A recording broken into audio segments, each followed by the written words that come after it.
Hola, ¿qué tal? Soy Marco Huerta y quiero hacerte una cordial invitación para que conozcas y también seas parte del Seminario Teológico Ministerial en Temuco, Chile.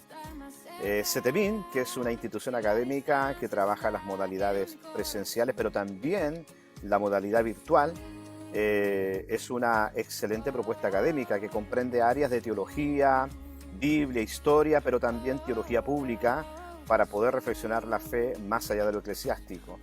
Así que considera ser parte de CETEMIN. Yo, en lo personal, llevo 3 años trabajando como profesor para CETEMIN y ha sido una excelente experiencia. Así que espero verte en las aulas virtuales o presenciales y que podamos juntos hacer teología.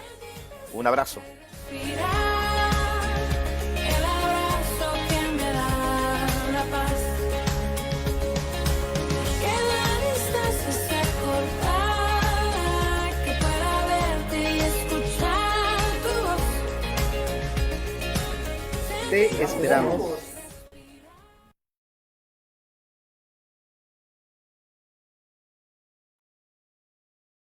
Muy buenas tardes, queridos hermanos que están a través de la plataforma Zoom y también, ¿no es cierto?, aquellos que están en este momento a través del Face. En esta hora tenemos, ¿no es cierto?, la clase magistral del Seminario Teológico Ministerial de la Araucanía, ¿ya? Y como todas las clases, ¿verdad?, se hace una clase magistral que es una introducción a lo que se va a realizar.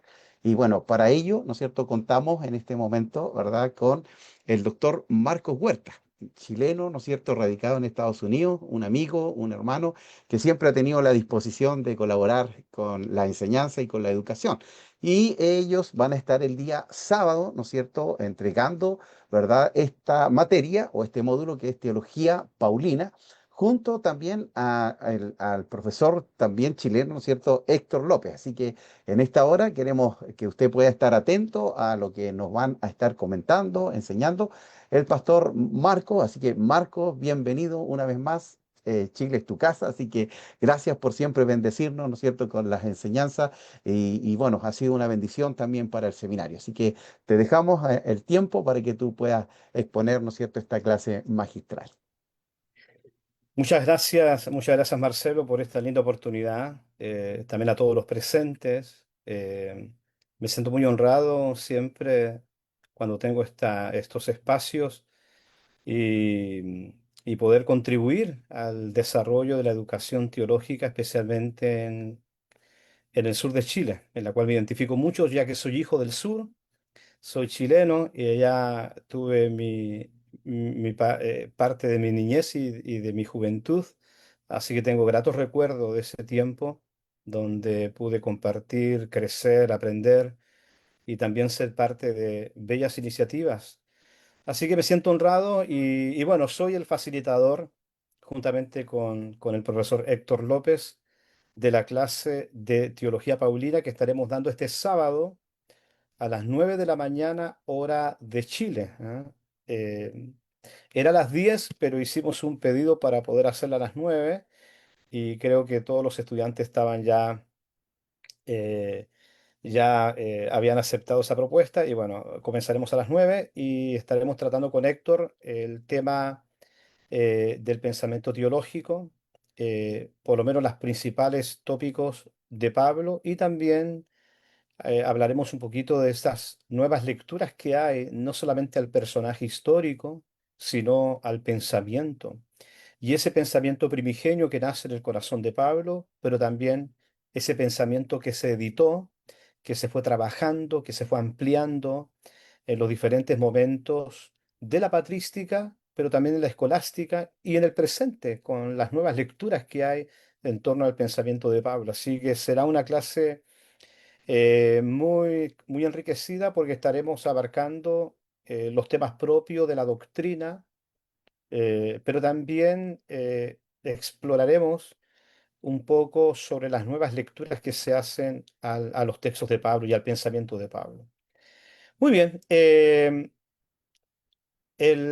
esta clase es una clase que nos vamos a adentrar al pensamiento, vamos a dejar muchas cosas de lado, ya que pertenece más bien al estudio del Nuevo Testamento, por ejemplo, el carácter canónico de las cartas de Pablo, el contexto canónico de los escritos y los conflictos propios de la crítica de la redacción. Eso no lo vamos a tocar porque eso pertenece ya a exégesis o a la misma clase del Nuevo Testamento. Nos vamos a evocar directamente al pensamiento de Pablo.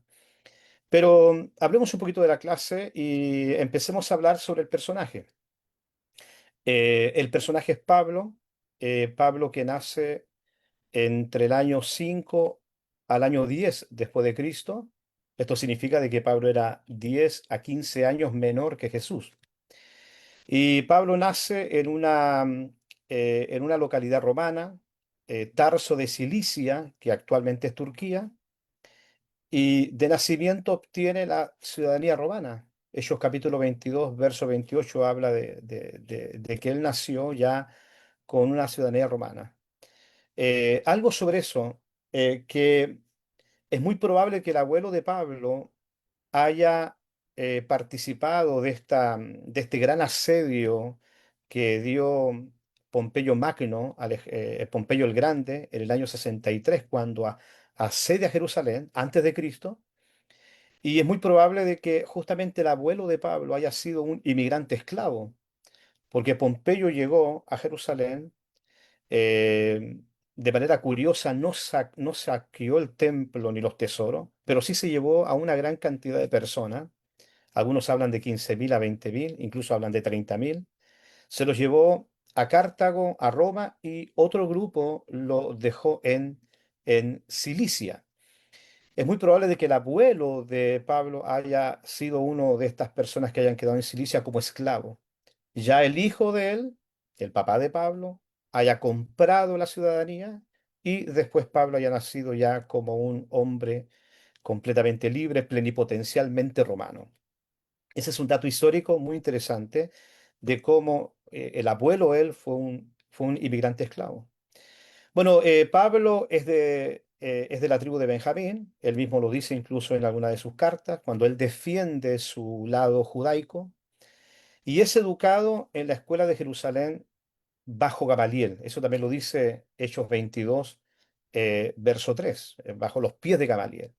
Y aquí quiero explicar algo interesante de esta escuela. Gamaliel representa una versión o una escuela farisaica eh, moderada, de una preocupación sobre la ética, una ética más allá de lo litúrgico, más allá de las formas religiosas, y también una, con una propuesta filosófica más abierta, un diálogo filosófico más abierto.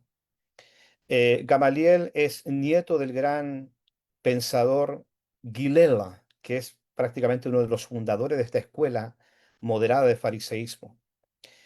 ¿Por qué digo esto? Porque los énfasis de Gamaliel o de la escuela de Gamaliel era la ley escrita y oral y la interpretación moderada, ética y abierta de la ley escrita y oral.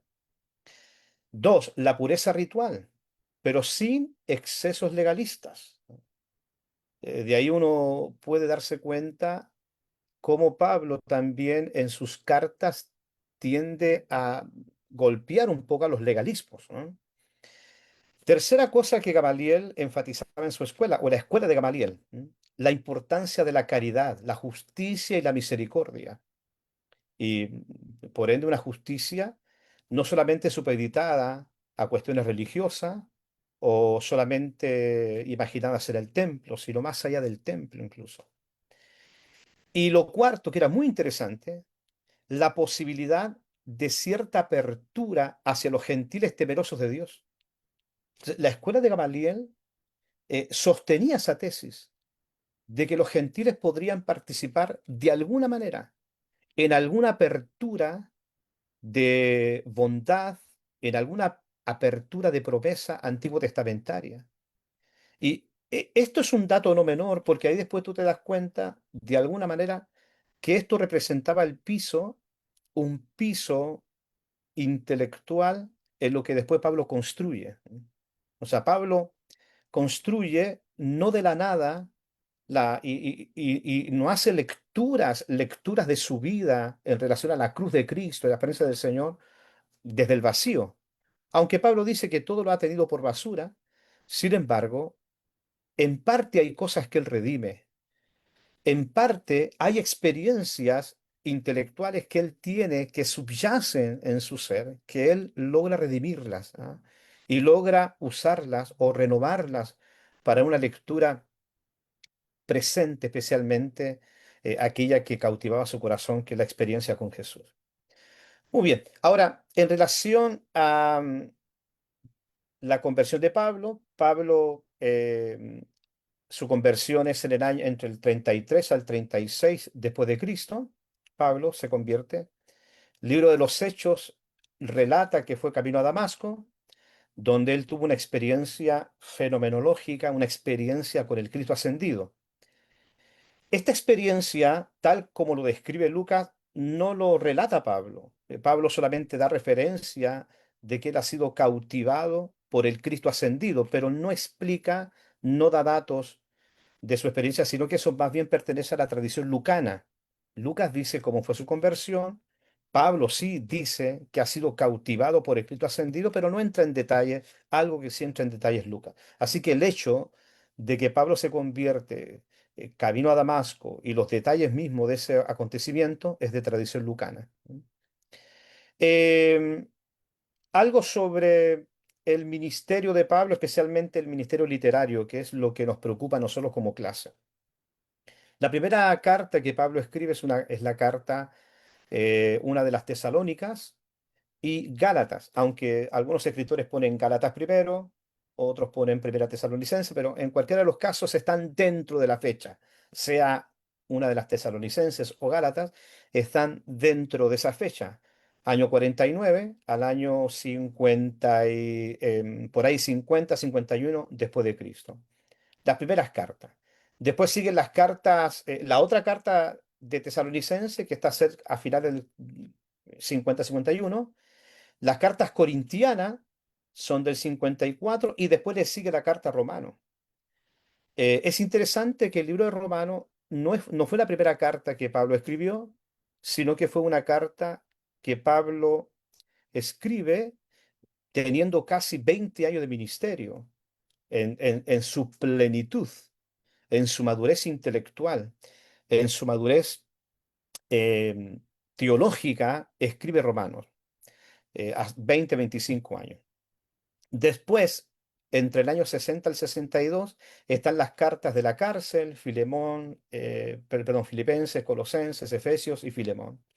Y por último, están las cartas post-lucanas, porque Lucas no da ese dato. Lucas escribe el libro de los Hechos y deja a Pablo en el primer encarcelamiento. Ya lo demás no sabemos lo que pasa con él, pero sí está estas cartas canónicas de Primera y Segunda de Timoteo y Tito, que son cartas que son después de la tradición lucana, 63 al 67.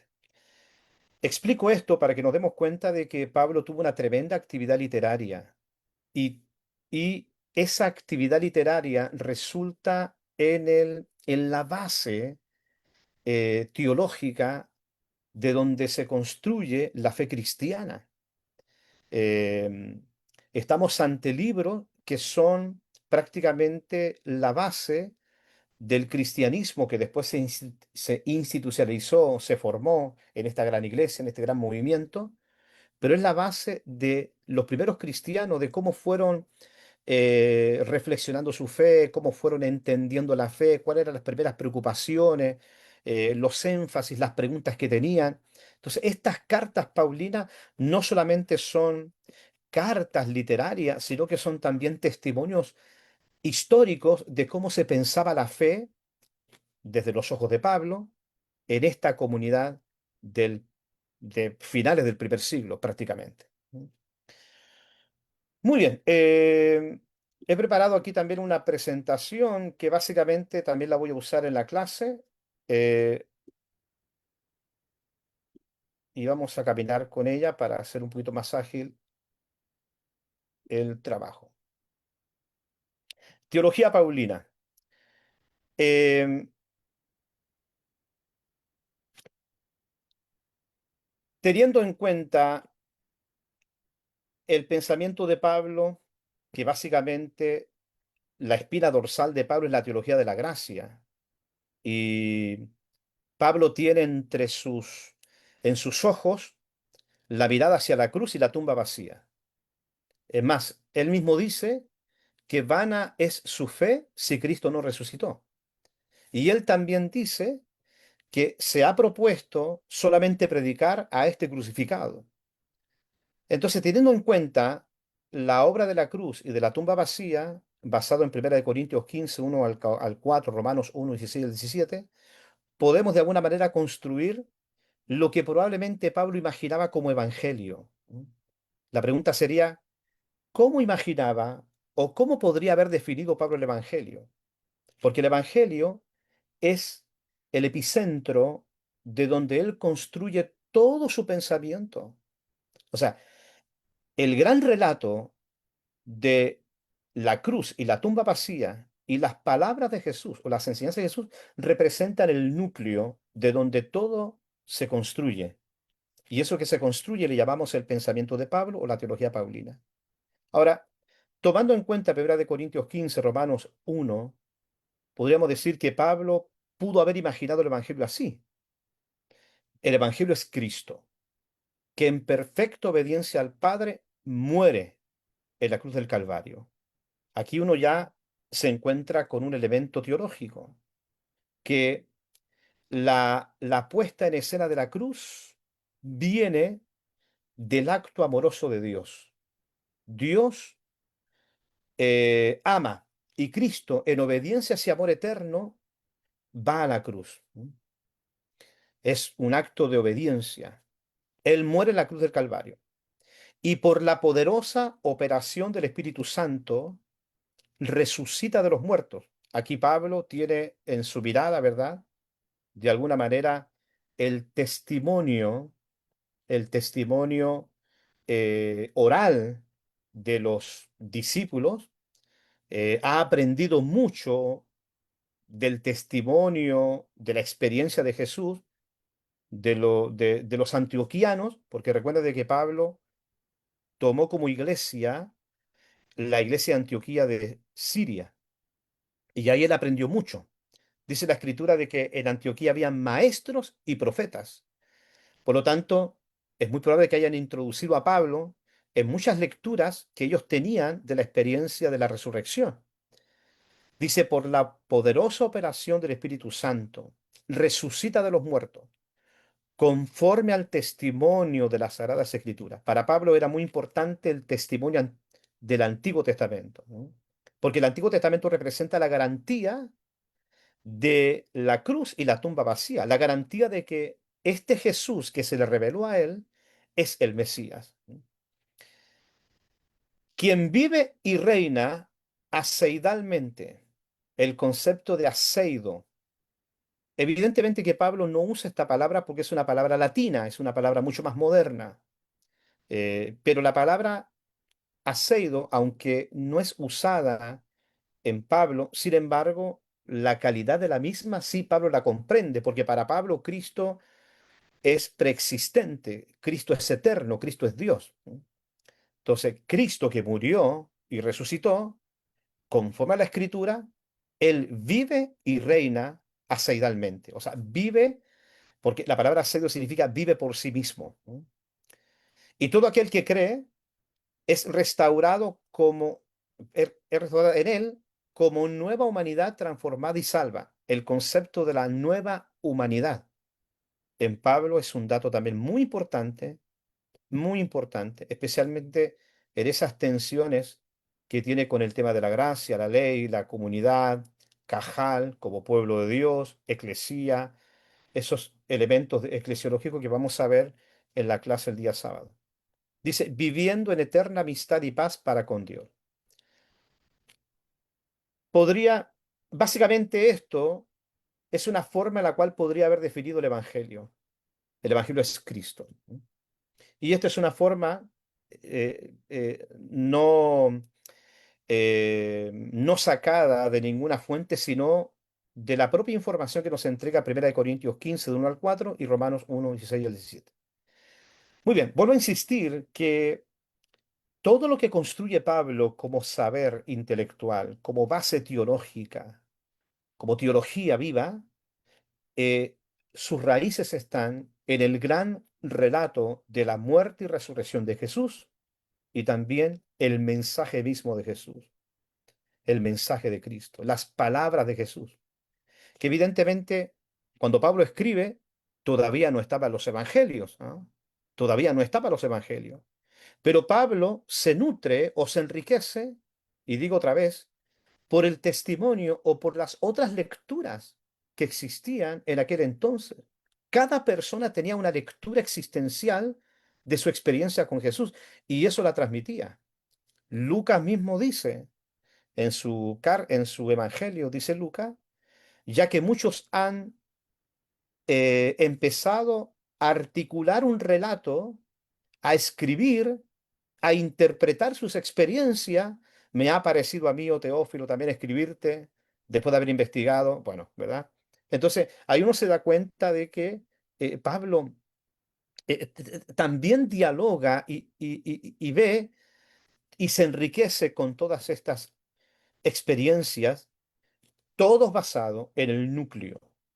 Si hay algo que une a todas estas personas, es que han sido transformadas por el Cristo ascendido que murió y resucitó, conforme a las Escrituras, y las palabras de Cristo están en su corazón como reino, ¿no? Como principios de reino en su corazón. Muy bien, voy a ir avanzando un poquito más. Em, Juan Crisóstomo, que es un teólogo que vivió entre el año 347 al 407. Él participó también en los primeros concilios. Dice, nullus post Christum sicut Paulus. Y él dice, nadie después de Cristo como Pablo. Imagínense cómo estaba tan esa fascinación incluso por los padres de la iglesia. O sea, Pablo no fue un personaje, aunque en su tiempo hay que reconocer que fue despreciado por algunas comunidades, ignorado por algunas comunidades y también despreciado por muchos. Hay una, hay una frase muy interesante en, creo que en Primera de Corintios que dice, Pablo es muy duro para escribir, pero cuando lo vemos en persona es un debilucho, ¿ah? Da una imagen de un debilucho. Entonces, ah, era muy fácil para las personas etiquetar a Pablo de manera peyorativa y él mismo reconoce que algunos incluso se han levantado contra él.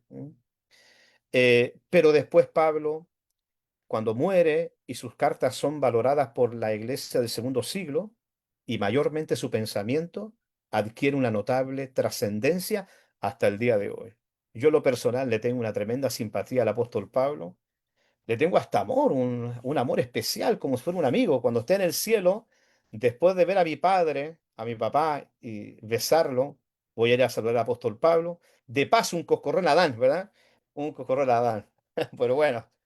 em, bueno, Pablo, su pensamiento tuvo mucho que ver en la cristología de Nicea, ¿verdad? Este concepto de homosíos, que Cristo es la misma sustancia que el Padre. También en Constantinopla, cuando se va definiendo los conceptos de la divinidad del Espíritu Santo y también la igualdad entre el Padre, Hijo y el Espíritu Santo. Ahí Pablo también tuvo una tremenda trascendencia en sus escritos.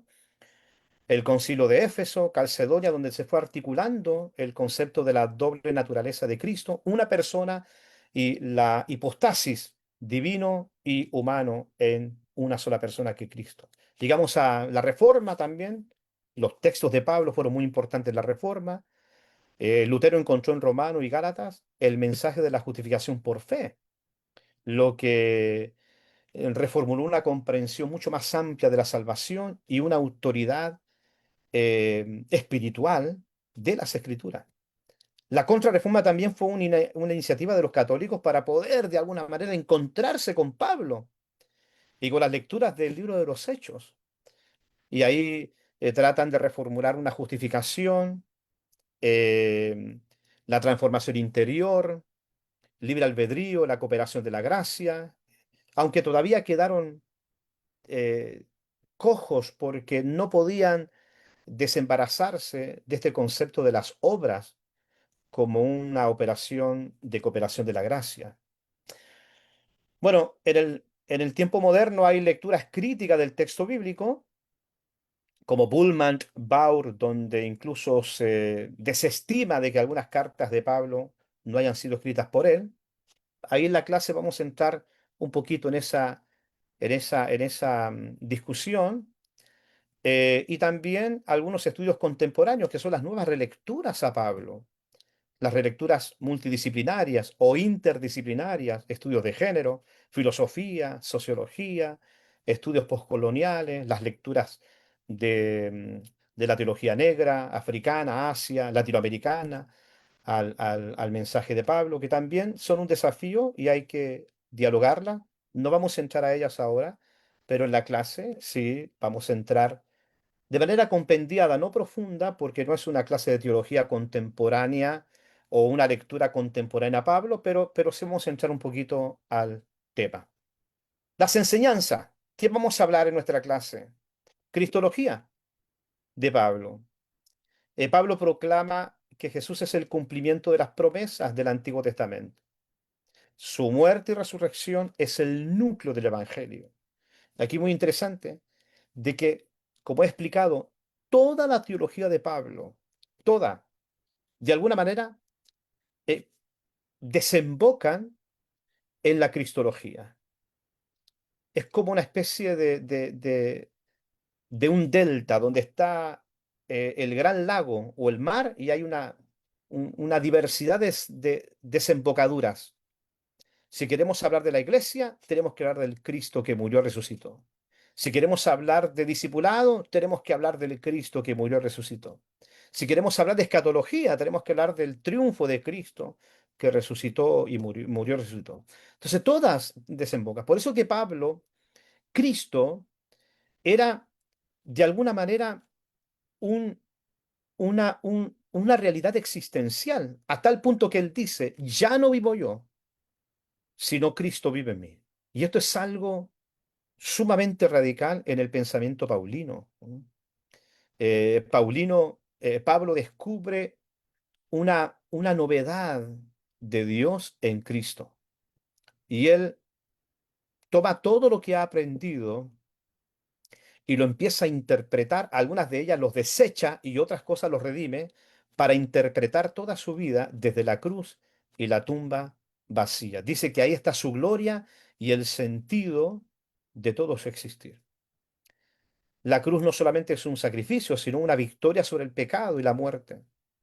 Y cuando habla de Pablo del segundo Adán, porque el que trae una antropología muy interesante, muy innovadora, una antropología que de alguna manera redime el concepto antiguo testamentario del primer Adán, porque Pablo conecta los relatos del Antiguo Testamento al decir que el primer Adán trajo la muerte, pero el segundo trajo la vida. El primero inauguró una humanidad caída y el segundo una nueva humanidad redimida. Entonces, esta antropología paulina que transita desde la tragedia de la teología judaica, o sea, la tragedia del Antiguo Testamento y la redención en el Nuevo Testamento con el segundo Adán.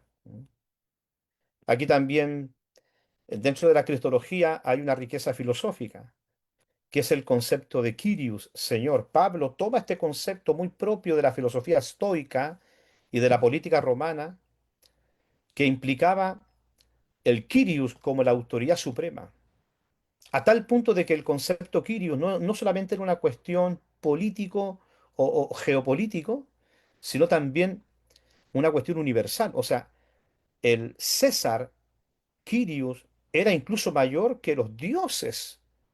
O sea, tú podías olvidarte de adorar a Zeus, Apolo, pero nunca te olvides de adorar al César, porque es el Kyrios.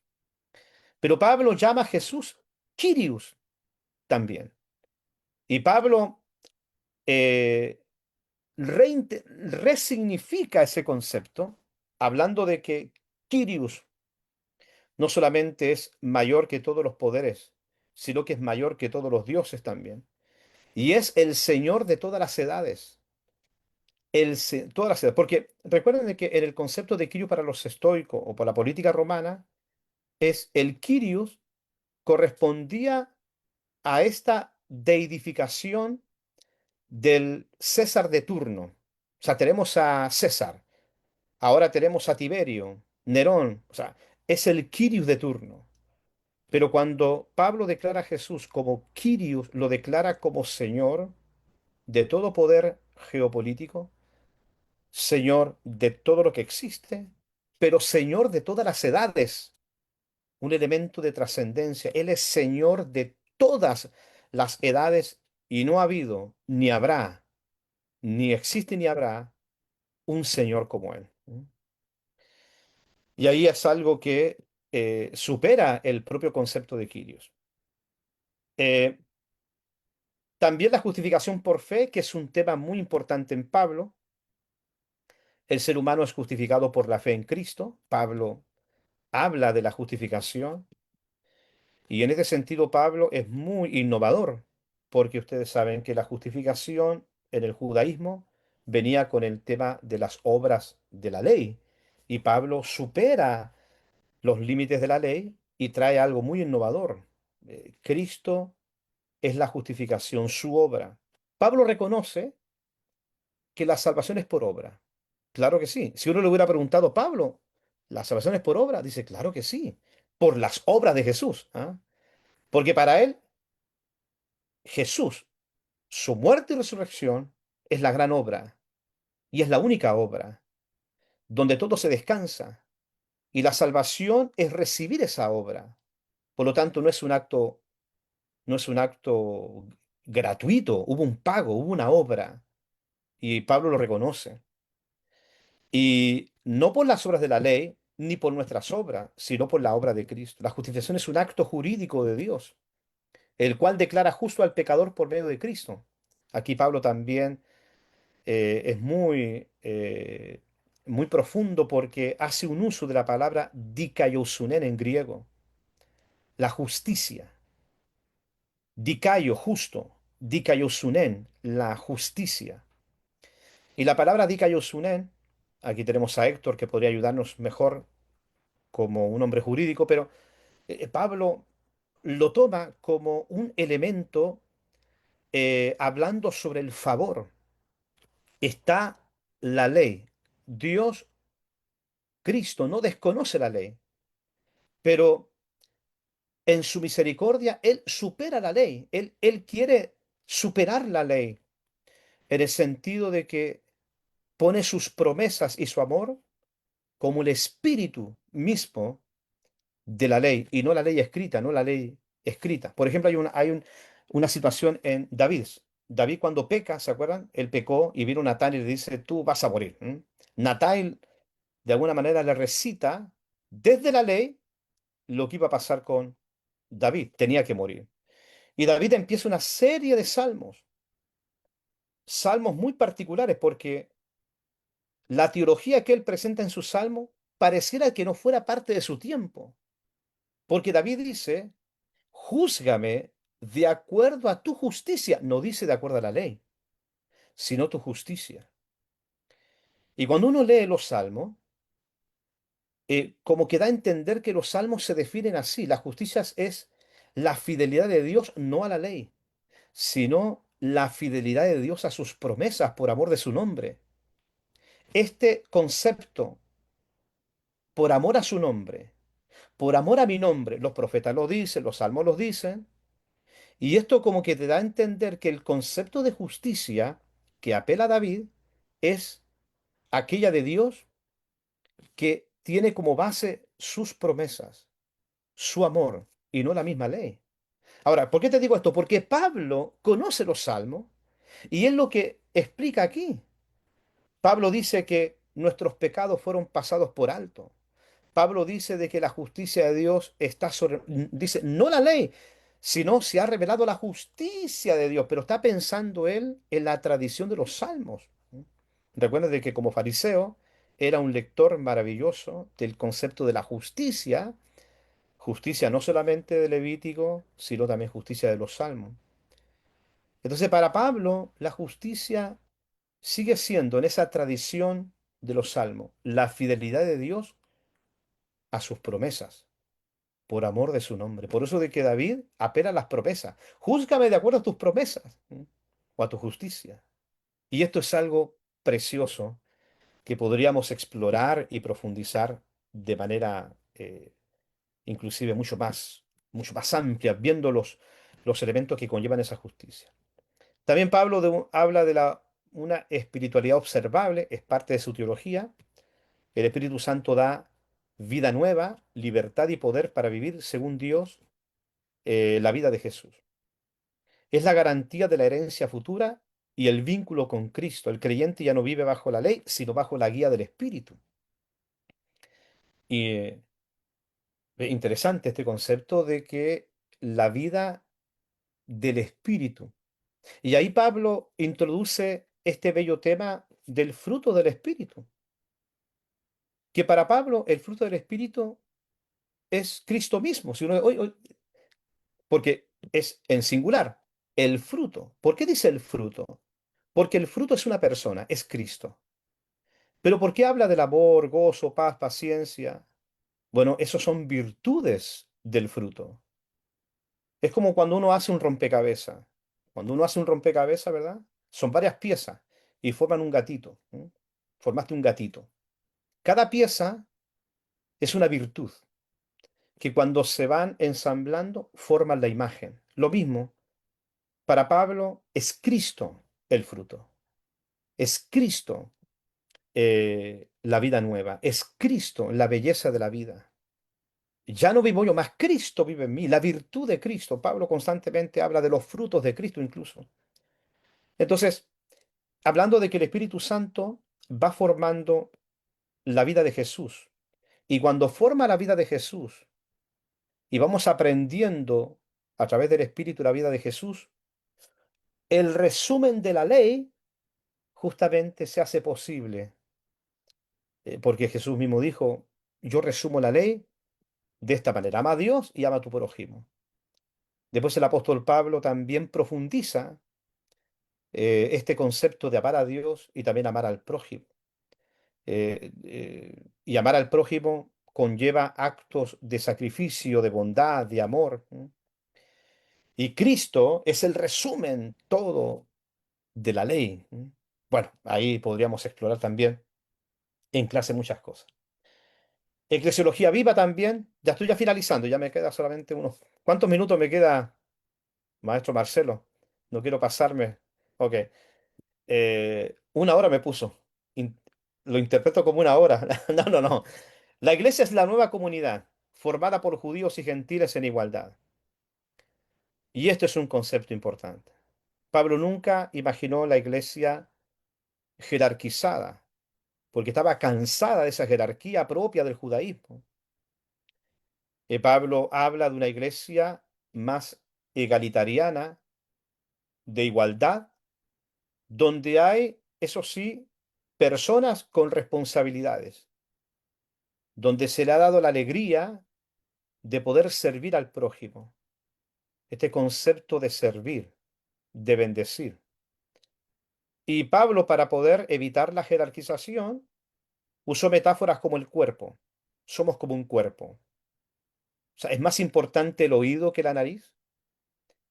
Bueno, hay órganos vitales, evidentemente, pero eh, ninguna parte del cuerpo, cualitativamente hablando, se debe despreciar, porque lo que hace el oído no lo puede hacer el corazón, y el pulmón no puede hacer lo que hace la vista. Entonces, cada uno, aunque tenga una operación quizás con menos complejidades, aún así es importante. Y es lo que Pablo trata de explicar, una comunidad viva, donde el rostro de Cristo se dibuja en todos, hombres, mujeres, niños, ancianos, de diferentes colores y experiencias, es Cristo en todos. Él es la cabeza y cada creyente es miembro de su cuerpo. Una imagen muy bella que se distancia completamente del concepto de pueblo, ese concepto intoxicado que el judaísmo había levantado, un concepto de pueblo que segregaba a las mujeres, a los niños, que decir a los ancianos, y mucho menos dejaba en la periferia de cualquier bien a los que no eran judíos. El pecado, Pablo presenta una visión realista del ser humano, todos han pecado, y el pecado es una fuerza que esclaviza. Y Pablo aquí el concepto de la fuerza como algo esclavizador, aunque él desarrolla más el concepto de sark, la carne, que es como el instrumento, la concupiscencia o una especie de código, de conocimiento caído de la realidad y que empieza a contaminar el cuerpo. Muy interesante Romanos 7 en ese sentido. También la escatología de Pablo es muy propia. Pablo hizo escatología. Pablo enseña una tensión entre el ya y el todavía no del reino de Dios. La resurrección de Cristo marca el inicio de los tiempos finales. O sea, si uno le pregunta a Pablo, Pablo, ¿cuándo, cuáles son los postreros días? ¿Cuándo comienzan los postreros días? Para Pablo, los postreros días comenzó en la resurrección de Cristo. Cuando Cristo resucitó, ya comenzaron los postreros días, el inicio de los tiempos finales. Pero la plenitud vendrá con su regreso. La esperanza de la resurrección futura, la redención del cuerpo y la renovación de la creación. Todo esto tiene que ver con el todavía no. Pero el ya es que ya Cristo resucitó. Todas las profecías en cuanto al Cristo que murió y resucitó ya ha sido cumplida y ahora estamos viviendo el reino ya en el corazón. Se está articulando el reino en la iglesia y la iglesia cada día más visibiliza como luz y sal la belleza de Cristo, del Cristo ascendido. Predicamos con la vida y el mensaje. Pero todavía no, porque no ha ocurrido la resurrección futura, la redención del cuerpo y la renovación de la creación. Ese es el todavía no del reino. Muy bien, rápidamente la ética del espíritu. La ética paulina se basa en la nueva identidad en Cristo, se centra en el amor, la libertad responsable y el servicio al prójimo. O sea, es una ética no teórica, no evasiva, sino una ética transformadora, una ética que tiene que ver con el prójimo. Ley el Evangelio, la ley mosaica fue buena, pero limitada. Mostró el pecado, pero no pudo salvar a las personas. Y Pablo reconoce eso. Por lo tanto, el Evangelio de Cristo cumple la ley y ofrece una nueva forma de vivir por el Espíritu. Pablo entiende de que aparte de la ley se ha manifestado la justicia de Dios y opera en las dos operaciones. Pero Pablo insiste que el judío se acerca a la operación mejor, que es el Evangelio. Romanos 7 y Romanos 8. El Evangelio, Pablo defiende que el Evangelio es para todos. No hay judío ni griegos. El pueblo de Dios ya no es étnico, sino definido por la fe en Cristo. Importante porque la teología judía era una teología que rozaba con la lectura étnica de la salvación. Por eso de que la gente, si quería ser parte de esta operación salvadora, tenía que circuncidarse. Y hablaba de asumir los ritos judaicos. Pero Pablo dice que no, que todo esto se redime y es por la fe en Cristo. En el Cristo que murió y resucitó. Y también tomando con alegría el mensaje de Jesús, haciéndolo vida en su ser. Y eso prácticamente para Pablo sería el cristianismo incluso. Aunque la palabra cristianismo, ¿verdad? También es discutible, ¿verdad? ¿Cuándo podemos hacer uso del concepto de cristianismo o decir que Pablo proyectó un cristianismo o que él era cristiano como concepto, como un movimiento enraizado, institucionalizado? Evidentemente que no, porque eso es posterior a la muerte de Pablo. Esto tiene que ver con las comunidades que se fueron formando y se fueron institucionalizando. Eh, en el siglo III prácticamente podríamos llamar de un cristianismo como religión, como un movimiento organizado, no solamente orgánico, sino también organizado. Pero previo a eso, hablamos de diversas comunidades que muchas de ellas tenían lecturas muy originales, pero que estaban unidos por un tronco común, que era el Cristo que murió y resucitó, conforme a las Escrituras, y que su mensaje vivía en el corazón de todos ellos. Pablo incluso reconoce que hay personas, dice, en un texto dice, hay algunos que han hablado mal de mí, me han criticado, pero no importa, lo importante es que Cristo es predicado. Él reconoce que hay comunidades que no lo quieren a él, ni lo reconocen como apóstol, pero él dice, bueno, no, no me levanto contra ellos porque de todas maneras Cristo es predicado entre esas comunidades. Bueno, para darte cuenta de que la comunidad no era una comunidad uniforme, por lo menos a finales del siglo I y parte del siglo II, una por la dificultad de unirse, porque estaban siendo perseguidos, pero sí había un espíritu unitario, una identidad unitaria, o lo que dice Pablo, unidad de fe, de entender de alguna manera el mensaje del Evangelio.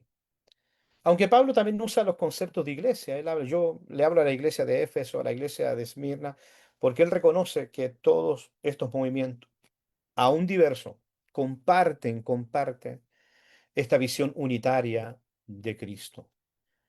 Por último, vocación apostólica, Pablo habla de el llamado. Él interpreta su llamado como un encargo directo de Cristo resucitado para predicar a los gentiles. Se ve como siervo de Cristo, embajador del Evangelio, padre espiritual de muchas iglesias.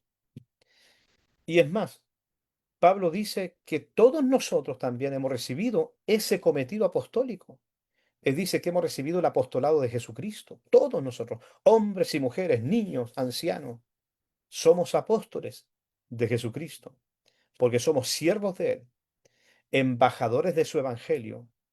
Y también eh, somos gente que nos reproducimos, anunciamos el Evangelio, vamos hablándole a las personas la alegría de Jesús. Y bueno, eh, prácticamente eso sería como de manera introductoria, aunque pusimos un poquito de énfasis en algunas cosas, pero de manera introductoria lo que estaremos tratando ya en nuestra clase. Aunque nuestra clase es de carácter intensiva, sin embargo la hemos articulado juntamente con Héctor, de manera que lo que tratemos sea muy provechoso, enriquecedor y que podamos de alguna manera enriquecernos y ampliar nuestra mirada, no solamente del pensamiento de Pablo, sino nuestra mirada del Evangelio, de la gracia de Cristo, a través de los ojos de este embajador del Señor, el apóstol Pablo. Así que les Muchas, invito a todos los que en la clase para que nos conectemos el día sábado y si hay alguno que todavía está con dudas, que pueda haber sido seducido y pueda entrar al curso, a la clase el día sábado. Marcelo, ok, muchas gracias, Marcos, porque bueno, ahí estaba viendo a través del Face, han escrito varios hermanos, así que está la posibilidad de que quizás alguien no esté tomando el bachiller y quiera tomar este módulo, también lo puede hacer, solo pagando, ¿no es cierto?, el módulo y no la matrícula ni nada, también lo pueden hacer, ¿ya? Así que ahí pueden contactarse, ¿verdad?, en los afiches que vamos a estar colocando o pueden hacerlo también al teléfono que tenemos nosotros acá, que es el 9-870-879-38, ¿ya? 9-870-879-38, si alguien más quiere integrarse. Como lo decía bien el doctor Marco, este sábado, ¿verdad? Desde las 9 de la mañana, junto a Marcos y Héctor, estarán dando, ¿no es cierto?, teología paulina, ya en la sede de Cordillera, Chanquín y también Casa Restauradora Elohim, que es, ¿no es cierto?, esta nueva sede que se ha integrado y que tenemos acá varios, acá a través de la plataforma Zoom. Ya casi todos los que están ahí, nuestro pastor Juan, Catherine, Daniel, Álvaro, ¿verdad? Son de la casa, ¿no es cierto?, restauradora. Y Elvis es de allá de Cordillera, Bernarda también de Cordillera, Laura también. Así que damos gracias al Señor por cada uno de ustedes, aquellos que están acá a través de la plataforma Zoom y aquellos que han estado también, ¿verdad?, a través de el Face. Así que ahí, queridos hermanos, en el Face también tienen la posibilidad de poder integrarse a este módulo que va a ser el próximo sábado. Y agradecer, ¿verdad?, la disposición del pastor Marcos. Hay más que están escribiendo aquí, no puedo verlo, pero teníamos dentro de ellos, ¿no es cierto?, a varios hermanos que ahí están diciendo muchas gracias por la clase, que ha sido de mucha bendición. Ya, así que excelente, dicen ahí, ¿no es cierto?, enseñanza. Así que les invitamos para que puedan estar, ¿no es cierto?, este sábado con la ayuda del Señor. Palabras de despedida, Marcos, a nuestro hermano, y bueno, ya les hemos invitado para que el próximo, ¿no es cierto?, sábado a las 9 de la mañana podamos reunirnos en esto que nos permite, ¿no es cierto?, la era digital, de poder estar ustedes allá en Estados Unidos, otros acá en Temuco y en otros lugares del país. Bueno, agradecido por la oportunidad de poder participar en este curso el día sábado, invitarles para que podamos vivir este momento de diálogo, de conversación, de descubrir cosas interesantes del pensamiento de Pablo. Y venga con esa disposición de poder no solamente escuchar, sino también de contribuir. Lo animo. Hoy es importante poder consolidar ciertas miradas, porque el pensamiento, no solamente de Pablo, sino de toda la escritura, tiene esta riqueza de que nos da herramientas para poder interpretar nuestro tiempo presente. Somos la comunidad de fe de hoy y necesitamos de alguna manera limpiar nuestros lentes, enfocarnos de manera adecuada, seguir pensando en Cristo como la centralidad de nuestro vivir, y enfrentar la vida con dignidad, con esperanza, sabiendo de que Él guarda nuestros corazones y bueno, encontrarnos con esa escatología presente, viva, maravillosa, que habla de que Cristo está en nuestros corazones y su reino está en nuestros corazones. Así que será una clase muy interesante, no solamente académica, sino también con matices pastorales que evidentemente nos van a enriquecer mucho. Los animo, los espero el sábado. Amén. Para aquellos que están viendo y que van a verlo después en Face, vamos a poner ahí un número, un WhatsApp, ¿no es cierto?, para que puedan inscribirse si quieren participar de esto. Y bueno, yo anoté ahí entre 8, 9 doctrinas que tomó así pincelada el doctor Marco y hay otras más, ¿verdad? Casi toda nuestra doctrina está basada casi en la teología del apóstol Pablo, así que va a ser muy enriquecedor. Así que les invitamos, queridos hermanos, y le damos gracias por su participación, por su tiempo, especialmente, ¿no es cierto?, al pastor y doctor Marcos, que desde Estados Unidos nos acompaña y pudo apartar este tiempo especial. Sabemos que ahí, bueno, Héctor me decía que eran 4 o 5 horas de diferencia, así que también ha sido, bueno, 3 horas de diferencia. Así que damos gracias, Señor, igual por la disposición. Así que nos despedimos, queridos hermanos, oramos al Señor y nos despedimos después. Señor, gracias por este tiempo especial. Ha sido bueno con cada uno de nosotros. Bendecimos a nuestros hermanos que han estado aquí en la plataforma Zoom y también a aquellos que están viendo y verán, Señor, esta clase magistral que quedará allí, Señor amado, en las redes sociales. Pedimos, Señor, que este sábado sea un tiempo especial de mucha bendición, de mucha edificación y como decía el doctor y pastor, amigo, Señor Marco, que no solamente va a ser algo teológico, sino también algo pastoral que es tan importante y tan necesario para estos tiempos postreros, Señor, y como decía también él, ¿no es cierto?, que desde la ascensión de Cristo para Pablo, ¿no es cierto?, comenzaron los postreros tiempos. Gracias, en tu paz y en bendición nos despedimos. En el nombre de Jesús, amén y amén.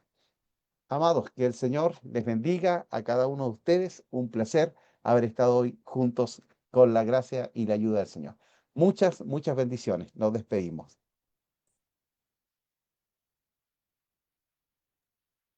Bendiciones. Bendiciones para todos.